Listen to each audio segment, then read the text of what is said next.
사무엘상 29장입니다. 29장 1절부터 11절까지 우리가 한 마음으로 말씀을 읽었고요.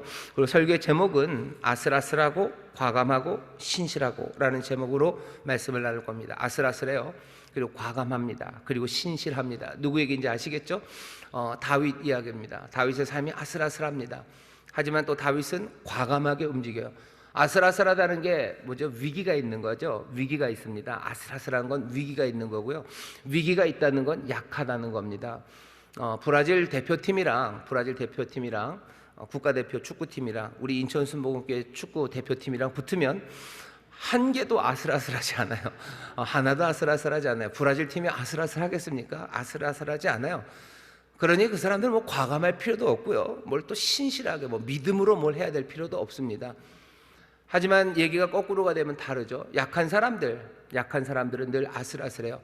아슬아슬한데 문제는 뭐죠? 거기서 아슬아슬해서요. 사실은 과감하게 움직여야 뭔가 길이 열릴 텐데 아슬아슬한 그 약한 사람들이 보통은 과감하게 움직이지 못해요. 그 사람들은 그냥 주눅 들고 그냥 고개 숙이고 주머니에 손 넣고 그냥 비실비실 걸어가든지 주저앉아 버립니다. 아슬아슬해요. 근데 다윗은 과감합니다. 그리고 그 과감함이 그냥 무모함은 아니에요. 이 다윗은 신실하게 그 일을 합니다. 왜 신실할 수가 있어요? 이 사람은 신뢰하는 이가 있기 때문입니다. 하나님이 나에게 기름을 부으셨어요. 그냥 다윗은 그냥 믿습니다. 그게 언제가 될지 몰라요. 내가 왕이 되게 하시겠다고 하나님이 약속하셨어요. 여기 지금 진짜로 왕이 이미 있습니다. 그러면 그것을 얻기 위해서 내가 뭘 어떻게 하고 그렇게는 안 합니다. 하지만 자기가 왕이 될 것에 대해서는 의심하지 않습니다. 그러니 다윗이 움직이는 모습이 그런 거예요. 우리가 오늘 읽은 29장 앞에 28장 2절에서 이야기가 갑자기 훅 떴죠. 사울의 이야기가 나오고 이제 연결되는데 28장 2절까지에 있었던 이야기를 여러분 기억하시나요? 다윗은 도망가야 됩니다. 여기 있는 이 왕, 진짜 왕, 지금 현재 왕 사울이 미래의 왕 다윗을 죽이려고 하죠. 왜냐하면 지도 알아요. 사울도 압니다. 어떻게 됐는지 사울은 알아요. 다윗에게 하나님이 미래를 주셨다는 거, 이스라엘을 주셨다는 걸 압니다.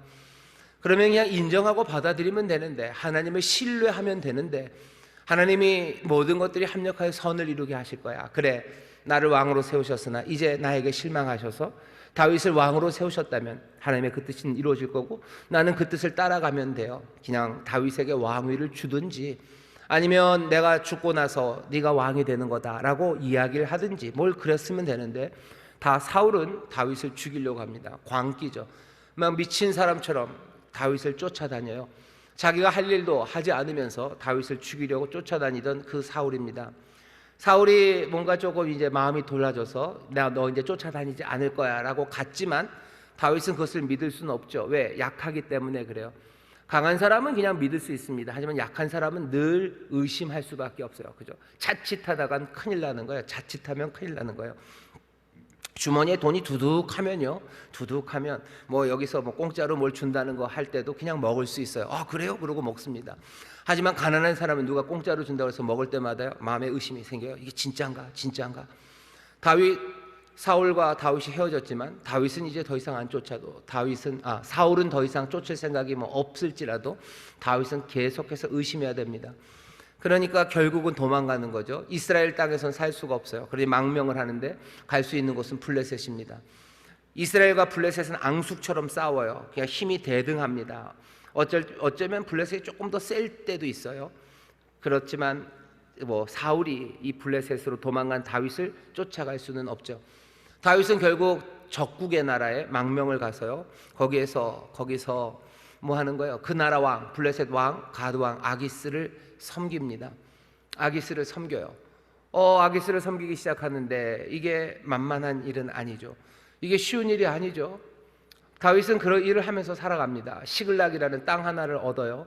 땅 하나를 얻어서 거기서 그냥 조용히 사는 거 아닙니다. 블레셋 왕이 뭐 하려고 괜히 다윗에게 땅을 줍니까? 다윗은 해야 될 일이 있습니다. 이 왕 아기스를 섬겨야 돼요. 섬기는 방식은 두 가지입니다. 하나는 이 가드 블레셋 땅을 쳐들어오는 적들, 그 적들이 준동하지 못하게 꽉 찍어 누르는 일을 해야 되죠. 그리고 가끔씩 돌아다니면서 약탈해야 돼요. 약탈해서 뭔가 좋은 거 뺏어다가 아기스 왕에게 가져다 주는 그 일을 뭐죠? 이 사람 다윗이 합니다. 다윗은 그러고 살아요. 그러고 삽니다. 뭐 믿음으로 사는 거죠. 끝까지. 아슬아슬한 상황에서 이렇게 저렇게 사울의 창에서 피하고 또 사울의 군대들을 피하고 그렇게 피하면서 가요. 하지만 그 피하는 게 만드는 아슬아슬한 상황들에서요, 다윗은 낭망하지는 않습니다.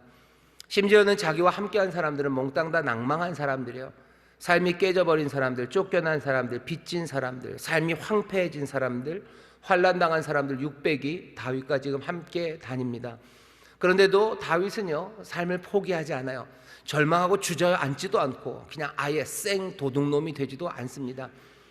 블레셋으로 가서 아기스에게 몸을 의탁하고 시글락이라는 땅 하나를 받아서 아기스를 섬기지만 다윗은 거기서 뭐 합니까? 거기서 뭐 하냐면 유다, 자기의 족속이요, 이스라엘을 돕습니다. 은근하게 도와요.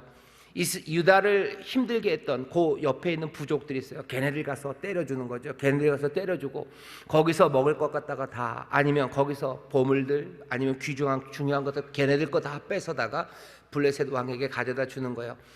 그러면서도 여기 유다, 자기 민족의 적들을 쳤다고 할 수는 없어요. 그랬다가는 아기스도 알죠. 다윗 얘가 아직도 이스라엘 놈이네, 아직도 유다를 사랑하네. 그러면 언제든지 이스라엘과 유다의 적인 블레셋, 자기를 칠 수 있다고 생각하기 때문에 다윗은 그렇게 안 합니다.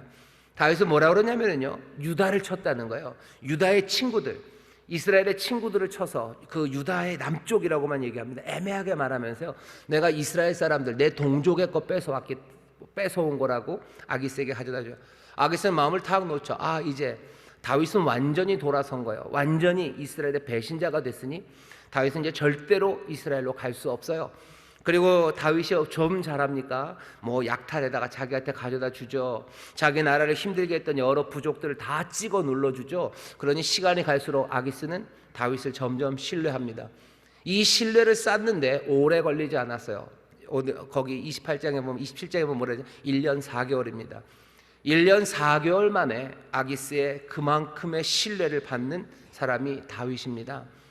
다윗 연약한 사람이요, 도망가야 되는 사람이고 늘 아슬아슬하게 살아가야 되는 사람이죠. 하지만 다윗은 조용히 주저앉아 있지만은 않습니다. 아마 여러 이유가 있을 겁니다. 그 중에 하나는 그 600이나 되는 사람들이겠죠. 자기를 찾아온 600이나 된 사람들, 그 환난당한 사람들, 빚진 사람들, 도망가야 되는 사람들, 그 사람들이 자기를 쫓아왔어요. 그 사람들과 그 사람들의 가족까지 있습니다. 수천 명을 책임져야 돼요. 그러면 어쩌면 아슬아슬한 상황에서 자기가 연약하다고 해서 주저앉아 있을 수 없죠. 어쩌면 그러면 더 과감해집니다. 늘 그런 건 아니에요. 늘 그게 반대로 가요. 혼자서도요, 아슬아슬하고 약한 사람 혼자가 문제에 봉착했을 때 주저앉기도 하고 아니면 과감하게 움직이기도 합니다. 사람이 나 혼자가 아니라 건사하고 챙겨야 되는 사람이 점점 많아지면요, 이 책임감에 더 과감하게 움직이기도 하고 아니면 이 책임감에 눌려서요, 더 찍어 눌러지고 더 주저앉기도 합니다.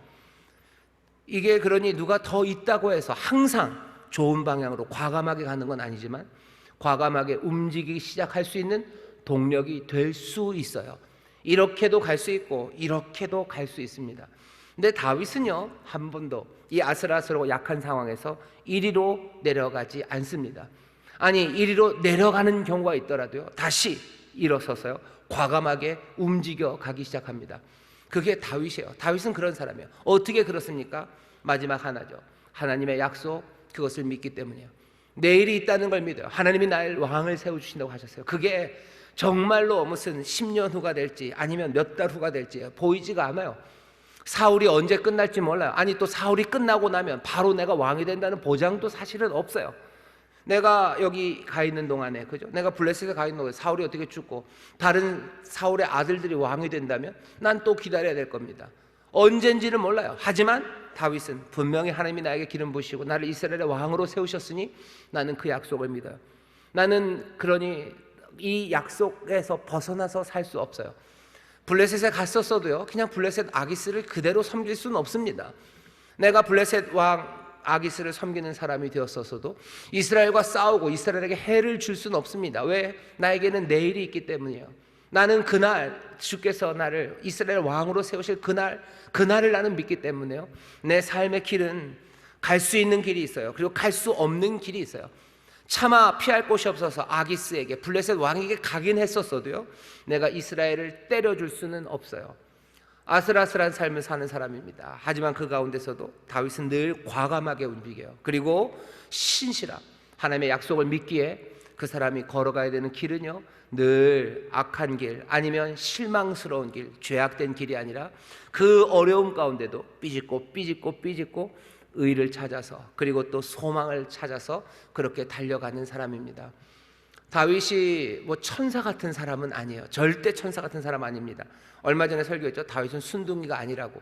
근데 오늘 본문 보면 아기스가 다윗 보고 넌 천사야 뭐 이렇게 얘기를 하는데, 조금은 아기스가 정말 바보 같죠. 다윗이 뭐 진짜 천사 같은 사람은 아닙니다.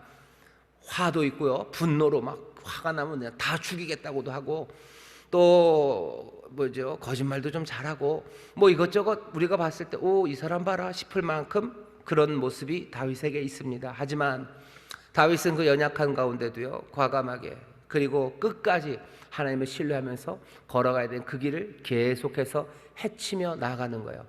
그 길 말고 더 좋은 길, 더 의롭고 뭐 아름다운 길이 있었으면 다윗은 그 길을 갔을 겁니다. 하지만 어렵고 힘든 사람에게 열리는 길이라는 건요, 그렇게 넓게, 탄탄하게, 매끈하게 열려 있지 않아요. 어렵고 힘든 사람에게 열리는 길은요, 늘 험한 길, 소로, 이게 길인가 아닌가 싶게 열립니다. 길이 그냥 이렇게 실선이죠. 두꺼운 실선으로 쫙 그어지지 않아요. 어쩌면 그냥 점선처럼 이렇게 찍혀져 있을 뿐이에요. 그러니 아슬아슬한 사람은 과감하게 움직일 수밖에 없어요. 과감할 수밖에 없어요. 왜? 길이 이게 끊어졌는지 안 끊어졌는지 모릅니다. 발을 내디뎌야 되는 거고요, 보이지 않아도 몸을 던져야 될 때가 있는 겁니다. 아슬아슬하고 하지만 과감하고 그리고 신실한 이 사람, 그리고는 결과를 알려주는 거야. 그 결과가 어떠냐는 거죠. 이렇게 살다가 그냥 처참하게, 그냥 장렬하게 산화했다라고 얘기하면 에휴 하는 생각이 들 겁니다. 연약했던 사람들이 이 이야기를 들으면서 에휴 그러면 그렇지 할 거예요. 하지만 오늘의 이야기는 달라요. 다윗 이야기는 달라요. 그렇게 아슬아슬하게 살 수밖에 없고, 그래서 어쩌면 과감한 길을 택할 수밖에 없었던 사람, 그러면서도 신실한 약속을 믿고 늘 그 안에서도 의로운 길, 올바른 길을 찾으려고 삶을 던지며 달려나갔던 그 다윗이 결국은 어떻게 합니까? 그 위기에서 벗어나게 되는 거예요. 그리고는 결국은 하나님이 주시려고 했던 그 미래, 그 이스라엘의 왕이 되는 이야기입니다. 우리는 이 이야기를 들어요. 이 약하고 부족하고 참 어려웠던 사람이요, 어려웠던 사람이 그 아슬아슬한 상황에서 하나씩 과감하게 움직이며 그 가운데서도 옳은 길을 찾으려고 몸부림치고 그렇게 달려 올라가더니 어떻게 된 거예요? 승리한 거예요. 이 사람 승리했고, 이 사람 탈출했고, 그 모험에서 뭐죠? 정말로 얻어야 되는 모든 것들을 얻었다는 그 이야기를 우리가 들으면서요, 아하 우리도 기뻐하고, 약한 사람들 기뻐합니다. 연약한 사람들 이제 소망을 봅니다. 그러면서 우리도 기대하게 만드는 겁니다. 얘는 예수님의 이야기가 비슷합니다. 예수님의 이야기도 아슬아슬해요. 그 연약하신 분이 오셨어요. 아시는 것처럼 베들레헴 마구간에 나셨습니다. 마구간에 났다는 건 그냥 알려줘요. 가난한 사람입니다. 얘기가 있죠. 저기 나사렛이라는 동네에 살다가 베들레헴까지 옵니다. 왜냐하면 황제가 로마의 황제가 인구 조사를 해요. 그래서 호적을 정리하자 그러니 고향으로 다 가서 호적 정리하라고. 나사렛에 있었던 그 부부가 어디까지요? 베들레헴까지 옵니다. 베들레헴에 그러니 사람이 많아요. 근데 그게 베들레헴에만 사람이 많은 건 아닐 겁니다. 온 이스라엘에 사람이 많죠. 그리고 또 베들레헴에서 살았던 사람들은 자기 호적 때문에 또 딴 데로도 갔을 거예요. 아마 그래도 오래된 도시들, 유서가 있는 도시들엔 사람이 좀 많았겠죠. 그러니 그 작은 동네 베들레헴에 딴 때보다 훨씬 더 많은 사람들이 모이긴 했었을 겁니다. 그래도 아이를 낳을 여인이 막 애가 나올 만한 그런 상황에서요, 방 하나 못 잡을 만큼 그렇게 아주 야비한 동네는 아니었을 거예요. 그런데도 방을 못 잡습니다. 그냥 여관에 마구간을 얻어요. 그러니 가난한 사람이죠. 아주 가난한 사람으로 온 거예요. 가난한 사람으로 온 거고, 그리고 목수의 아들이고, 그리고 나사렛이라는 촌동네에서 삽니다. 예루살렘 사람 아니에요. 우리식으로 말하면 서울 사람 아닙니다. 어디 저기 이름 알기 어려운, 요즘 어디가 이름 알기 어려운, 이름을 다 알죠. 어디쯤 될까요? 강원도 어디 평창쯤인가요? 원주나요? 원주, 죄송합니다. 원주는 큰 도시예요. 어쨌든 그 정도 동네, 아주 산골 동네. 그 동네에서 그냥 평생을 사셨어요. 뭐가 강한 게 있습니까? 강한 거 아무것도 없습니다. 강한 게 없으면 그냥 국으로 조용히 사셔야죠. 근데 조용히 살지도 않으셔요. 그 연약한 분이 온 이스라엘 향해서, 아니 온 세상을 향해서 회개하라고 외치고 하나님의 의를 말하고 삶을 바꿔야 된다고 얘기하고, 무슨 로마의 군인들, 예루살렘의 제사장들 할 것 없이 누구라도 하나님의 의 앞에 무릎 꿇으라고, 너희들 회개해야 된다고 외치고 성전을 막 뒤집어 엎습니다. 아슬아슬해요. 이 양반 아슬아슬합니다. 삶이 아슬아슬한 이 양반이 과감하게 움직여요. 그리고 어떻게 해요? 신실하게 오직 하나님을 믿으며 나를 보내시니 나는 아버지의 일을 한다라는 그 믿음 하나로 그 일을 해나가십니다. 이야기의 끝은 어떻게 돼요? 다윗과 달리 실패로 끝납니까? 우리는 어쩌면 깊은 실패를 한번 봅니다. 뭐냐? 십자가에 달리신 주님을 보죠. 그러면 그렇지. 약한 사람이 까불다가 그렇게 된 거구나. 약한 사람이 할 수 없는 일을 하다 그렇게 된 거구나. 조용히 살았어야지. 그냥 조용히 살았어야지. 왜 그렇게 과감하게 뭘 보고? 예수님 내일을 믿으셨어요. 제자들은 그 이야기를 이해하지 못했지만 내가 3일 있다 일어난다 얘기해요. 3일 있다 일어난다. 하나님이 나를 영화롭게 할 거다. 하나님이 나를 높이 드실 거다. 내가 높이 들려 영광 받을 거다. 십자가의 죽으심에 관한 이야기는 하겠지만 그게 끝이 아님을 알기 때문에 하나님이 영광이라고 얘기하시는 거예요. 사람들은 거기서 끝난 줄 알았어요. 아니나 다를까. 그러면 그렇지. 약하고 힘들고 모자라고 부족한 사람들은 그냥 절망 가운데 뒹구는 거지. 어떻게 미래에 대한 소망들을 말하고 그 나라, 그 하나님의 나라가 임한다고 얘기하면서 살까? 많은 사람들이 시대에 차 있었지만 결국은 그 아슬아슬한 삶을 과감하게 뚫고 나가시고 끝까지 하나님의 약속을 믿고 신뢰하며 걸어갔던 그분이 어떻게 됩니까? 우리가 알고 있는 이야기는 그 죽은 자들 가운데서 일으켜 세우시는 거예요. 일으켜 세우셔서 다윗과 비교할 수 없는 왕이 되게 하십니다. 세상 모든 것들 위에 두셔요. 그리고 세상 모든 것들을 만물이 그 발 아래 무릎 꿇게 하시고 모든 권세와 능력으로 세상을 다스리게 하셔요. 다윗과는 비교 안 되는 그 위대한 왕입니다. 우리가 아는 이야기는 이 이야기예요. 약한 사람들, 그래서 삶이 무너져서 과감하게 살 수 없다고 생각하는 사람들, 어떤 것도 믿을 게 없다고 생각해서 나는 그냥 부평초처럼 살아가는 거고 나는 의지 없고 갈데 없는 사람이라고 생각하시는 분들, 다시 한번 이 예수님의 이야기를 들으시는 거예요. 아슬아슬한 세상에서도 과감하게 움직입니다. 끝까지 하나님의 약속을 믿고 갑니다. 그 끝에 결과가 뭐냐는 거죠. 축제죠. 거기에서는 그 모험과 그 승리에 대한 노래죠. 왁자지껄하게 함께 즐거워하는 거죠. 우리가 예수의 이야기, 예수님 이야기가 복음인 이유는요, 가난한 자에게 복된 소식을 전하신대요. 연약한 자들에게 복된 소식이래요. 즐거운 이야기예요. 이거는 힘찬 이야기예요. 그리고 우리의 삶을 갑자기 환하게 만드는 이야기예요. 그렇구나. 이 이야기를 우리가 들으면서요, 다시 한번 이 이야기 앞에 갑니다. 사람들은 그래요. 이런 이야기가 뭘 세상을 바꾸냐고. 여러분들, 이런 이야기가 세상을 바꿉니다. 요즘 2022년 이 여름에 6월 달에 우리에게 보여준 게 두 가지가 있어요. 하나, 2022년이 월드컵 한 지 20년 된 해입니다. 그죠? 20년이째 됐어요. 손흥민 씨가 EPL, 그 잉글랜드 프리미어 리그에서 득점 왕이 되었죠. 손흥민이 축구하게 된 거예요. 당연히 2022년 월드컵의 이야기가 있습니다. 월드컵에서 그 사람들 잘한 거랑 내가 무슨 상관이요? 아니요. 그 이야기들, 그것들을 보고 그거 들은 아이들이요, 축구하면서 크는 거예요. 어제도 인터뷰를 하는데 그 누리호 하는 그 박사님들, 학생들, 그 연구하는 젊은이들이 그 얘기 하더라고요.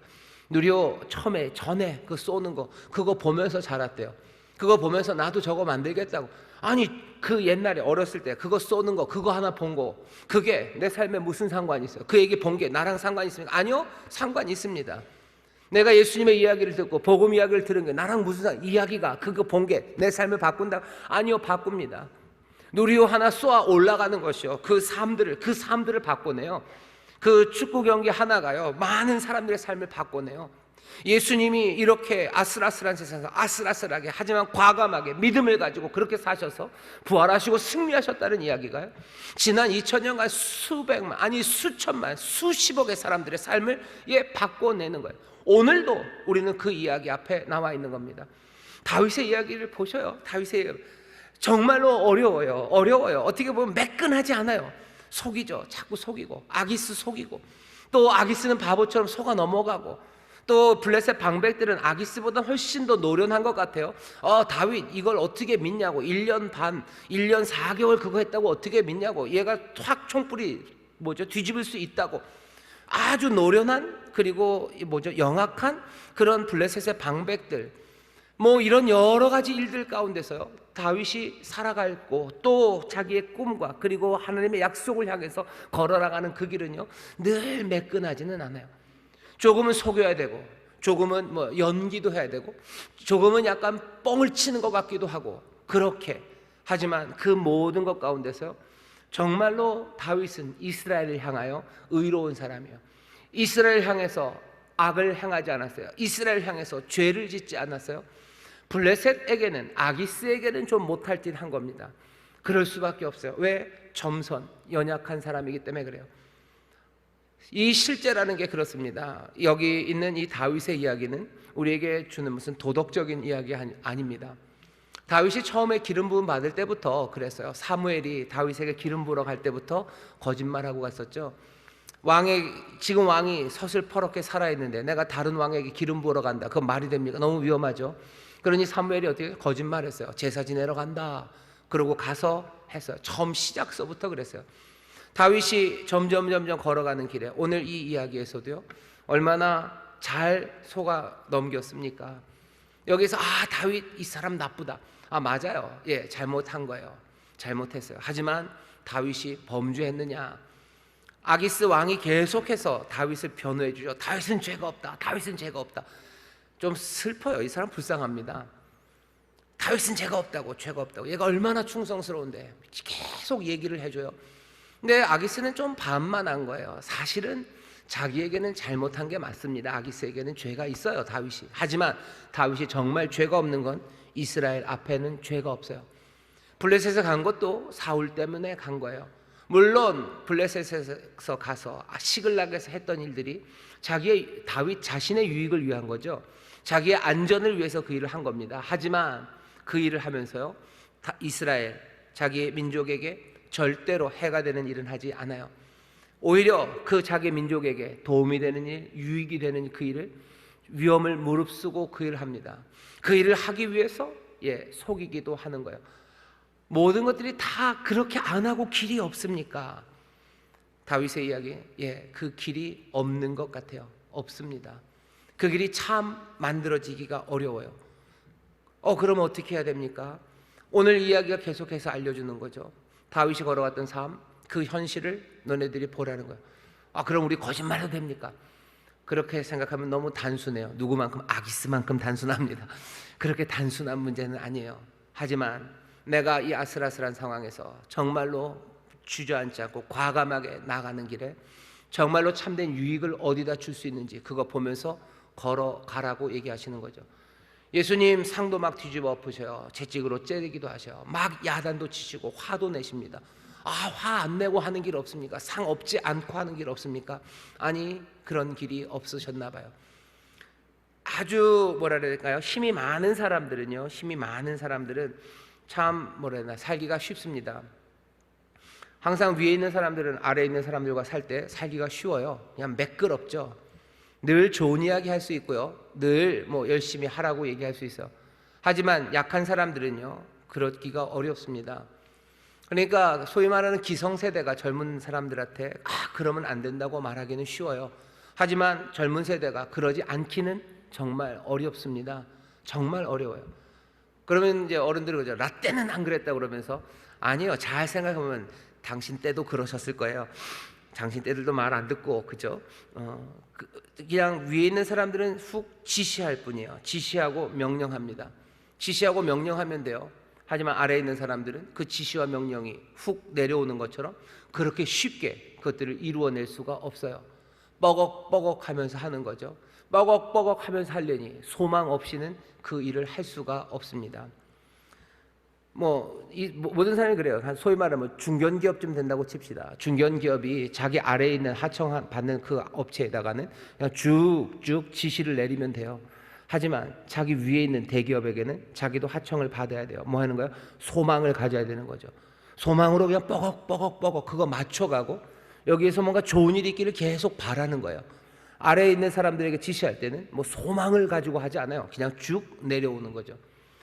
아슬아슬한 삶을 살아가는 연약한 사람들 사는 사람들은요, 소망 없이 살아가기 어렵습니다. 소망 없이 살기 어려워요. 그러니 그것 없으니 그냥 비참하게 살아가고 그냥 주저앉는 거죠. 하지만 다윗은 아닙니다. 도망가서 갈 데 없어서 적국까지 가가지고 몹쓸 짓 해야 되는 상황에 놓인 거예요. 약탈하는 거, 그거 뭐가 좋습니까? 하지만 그거 어쩔 수 없이 해야 되는 거예요. 왜? 소망 하나, 그것들을 이루기 위해서. 어쩔 수 없이 하는 그 뻐걱뻐걱 걸어가는 길에서도요, 이 소망이 있기에 더는 악한 곳으로 나쁜 짓 하지 않아요. 늘 그 유익이 되는 내 미래, 내게 주신 소망, 그것을 향해서 걸어갑니다. 그게 오늘 다윗이 우리에게 보여주는 이 이야기입니다. 이게 서론인데 큰일 났네요. 이야기는 간단합니다. 이제 아시죠? 블레셋과 이스라엘의 전쟁이 딱 붙게 됐어요. 블레셋 왕 아기스가 다윗을 부릅니다. 이 전쟁을 하려면 블레셋은 보통 한 5개 도시가요, 한 이렇게 나라를 연합국가처럼 되어 있습니다. 보니까 이제는 뭐 작전도 좀 짜야죠. 5개 도시가 모였으니까. 근데 와서 봤는데 깜짝 놀라요. 쟨 다윗 아니야? 아기스가 다윗을 데리고 왔어요. 그러니 다른 방백들, 다른 도시의 왕들 같은 사람들이, 부족장 내지는 그 방백들이 손들고 해요. 뭐 하는 거 짓이냐고. 쟤는 다윗 아니냐고. 쟤는 사울 왕의 다윗 아니냐고. 또 하나 더 얘기합니다. 이 히브리 사람이 여기서 지금 뭐 하는 거냐고. 다윗이라는 말을 하면서 사울의 이름을 불러요. 그러니까 얘는 다윗은 우리의 적이에요. 게다가 얘는 히브리 사람이에요. 히브리인이라는 건 뭐 보통 블레셋이 그 사람들을 낮잡아서 부르는 겁니다. 그러니까 쫓겨난 사람들이에요. 별것 아닌 사람들이에요. 그러니 우리말로 그냥 쉽게 하면은 얘네들은 쓰레기들이에요. 사울 우리의 적이에요. 다윗은 우리의 적이고 다윗과 함께한 얘네들은 쓰레기들인데 왜 이런 게다가 쓰레기들을 데리고 왔냐고 지금 아기스에게 따지는 겁니다. 아기스가 그러지 아니라고. 아기스는 진짜 순진해요. 다윗이 망명한 거 맞다고. 사울의 다윗 그 사람 맞지만 우리한테 망명한 거고 다윗이 나와 있으면서 한 번도 나에게 잘못한 것 없다고 변명을 해줍니다. 하지만 방백들은 뭐 노려내요. 넘어가지 않아요. 아니 괜히 전쟁 나갔다가 얘가 총불이 뒤집어 엎을 수 있다고. 사울이랑 지금 관계가 안 좋은 건 알지만 사울과 화해하기 위해서는 우리 블레셋 군대의 우리 병사들 죽여다가 그걸로 확 귀순하면서 가면 사울이 좋아할 거라고 생각하고 그렇게 가지 않겠냐고. 안 된다고 아주 완고하게 얘기합니다. 사울과 다윗은 뭐 이스라엘의 영웅들 아니냐고. 그 유명했던 노래 사울의 죽인 자는 천천, 다윗은 만만이라는 노래까지 해요. 아기스가 나머지 넷 왕들을 어떻게 할 수가 없다는 걸 알죠. 그러니 이제 가서 얘기해 줘야 됩니다. 다윗에게 너 못 싸운다는 얘기를 해야 돼요.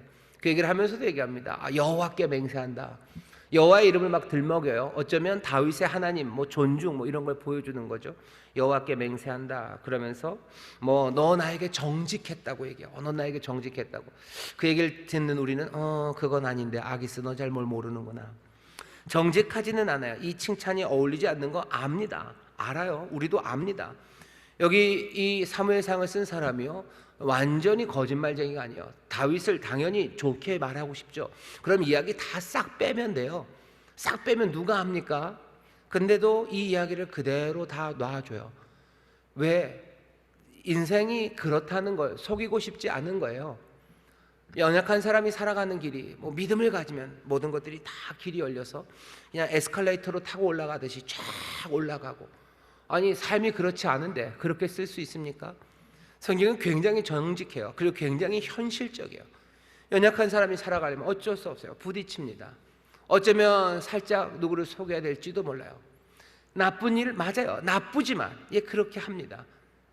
세상 그 사람들은 그냥 편안한 사람들은요 그런 얘기하면 이거 잘못했어 라고 얘기하겠지만 정말로 가난한 사람들은 알아요.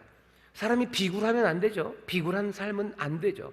어디 가서 그러니까 되먹지도 않은 사람에게 머리 조아리는 거 그거 안 되죠. 어떻게 그렇게 삽니까?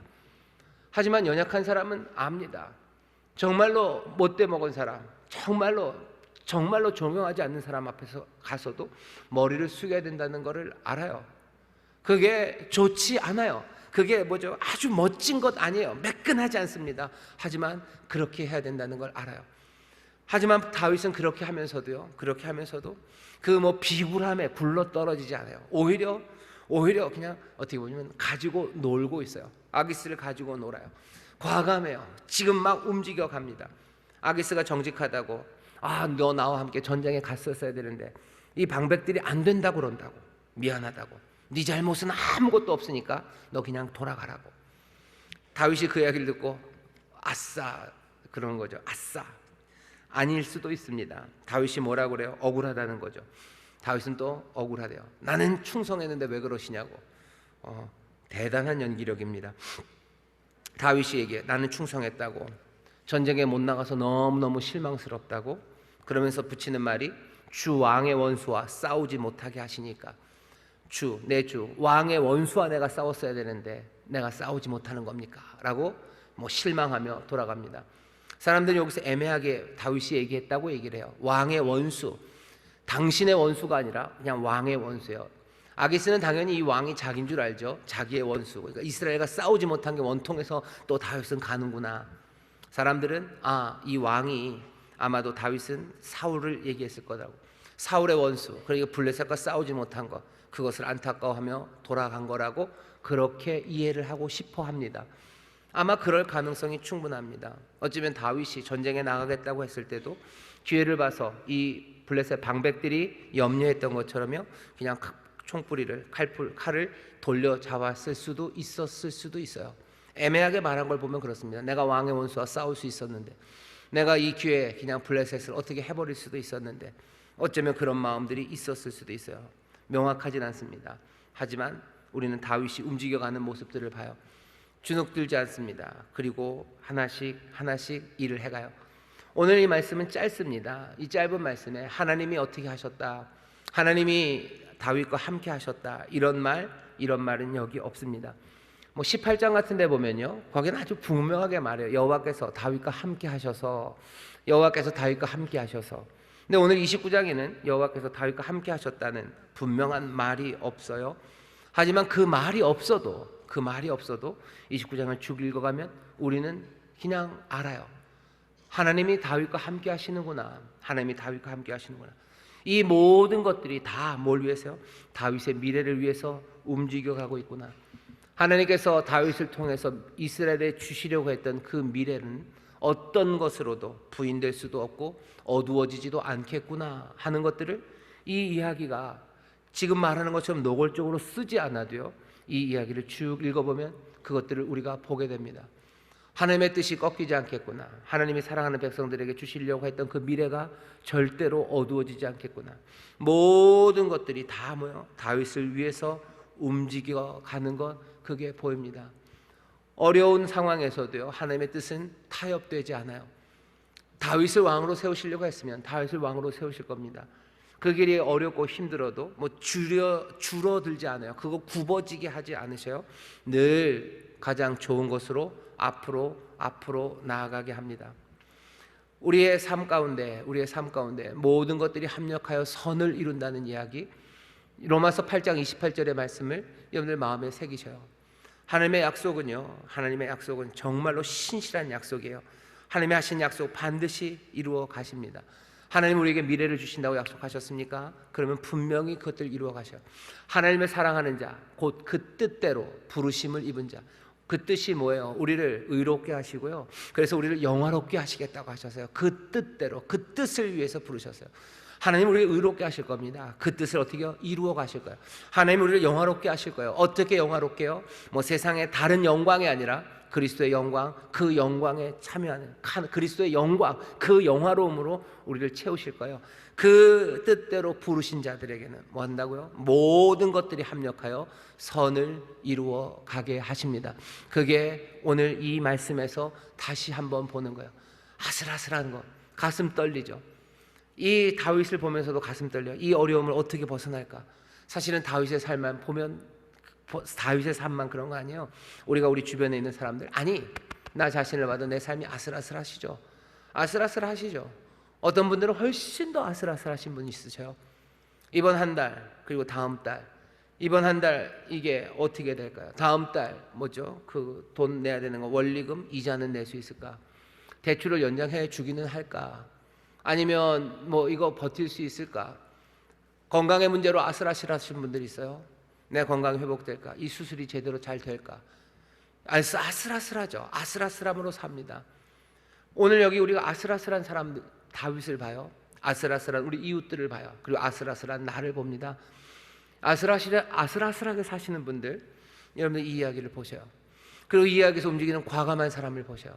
과감하다는 게 그냥 막 이상한 일 하는 거 아닙니다. 하지만 낙심하지 않아요. 낙심하지 않아요. 포기하지 않아요. 내게 달린 식구들 많다고 해서 포기하지 않아요. 사실은 달린 식구가 많으면요 더 삶이 무겁습니다. 그래서 처지기 쉬워요. 하지만 또 반대로 내게 딸린 사람들이 많으면요 그게 내게 힘이 되고 용기가 되기도 합니다. 그러니 떠오르는 거예요. 부력 같은 거죠. 두꺼운 게 이렇게 무거운 게 우리를 누르면요 눌려서 깔릴 수도 있지만요 훅 누르면 그것에 또 반대로 부력으로 쭉 일어서기도 하는 거예요. 내가 다 감당해야 되는 짐이 무겁고 많다고 해서요 늘 깔려야 되는 건 아니에요. 사람들은 그러죠. 짐이 무거우면 깔리는 거라고. 그 얘기가 제일 잔인하게 들려지는 데가 어디냐면요 산부인과입니다. 낙태하는 자리에서 그래요. 안에 있는 아이가 뭔가 유전적인 질병이 있어요. 그러면은 의사나 사람들이 암묵적으로, 아니면 어떤 의사분 에이 그냥 별거 아니라고 하신 식으로 그렇게 말하는 의사도 없겠죠. 그 자리가 뭐죠? 내 인생을 누르는 자리예요. 너 인생은 이제 이만큼 무거워질 거예요. 이만큼 무거워진다. 아이가 유전병이 없어도 그래요. 그냥 내가 아이를 낳을 때가 아니에요. 내가 지금 이 아이를 낳으면 내 삶은 너무 무거워져요. 내가 책임 못 집니다. 눌리는 거죠. 아슬아슬한 상황에서 눌려버리면 그 다음에 어떻게 돼요? 그냥 포기하는 거예요. 포기를 뭘 해요? 안타깝게도 아이를 포기하는 그 결정을 거의 많이 합니다. 내 삶이 무거워졌을 때 그게 포기하는 게 아니라 그 무거워진 이야기를 내가 끌어안고요 더 과감하게 움직이는 사람들이 있어요. 우리 예수의 사람들이, 그리고 다윗이, 그리고 예수님이 우리에게 보여주신 것, 세상에 있는 모든 죄를 지고서요 얼마나 무겁습니까? 주님은 거기에 눌려서 포기하고 절망하지 않으셨어요. 이건 너무 무거워요, 못하겠습니다가 아니에요. 거기서 다시 일어나셔요. 이게 내가 지나가야 되는 잔이 아니고 내가 감당해야 되는 짐이라면, 그게 분명하다면 예수님은 겟세마네에서 일어서십니다. 일어서서 자 가자 하고 그 길을 가시는 분이셔. 아슬아슬한 인생을 사시는 분들, 여러분들에게 눌리는 거, 책임져야 되는 게 많은 분들, 오늘 이 이야기를 다시 보셔요. 과감하게 움직입니다. 뭘 보면서? 하나님의 약속을 신실하게 믿으면서, 내일을 주실 것을 믿으면서 여러분들 일어나셔요. 그러면 다 실패하는 거 아닙니까? 아니, 오늘 이야기가 있잖아요.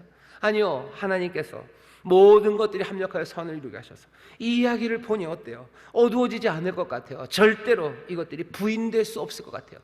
내일을 주신다는 그 약속이 사라지지 않을 것 같아요. 예, 맞습니다. 그리고 즐겁고 행복한 축제가, 왁자지껄한 노래가 우리 앞에 있다는 걸 보여주시는 거예요.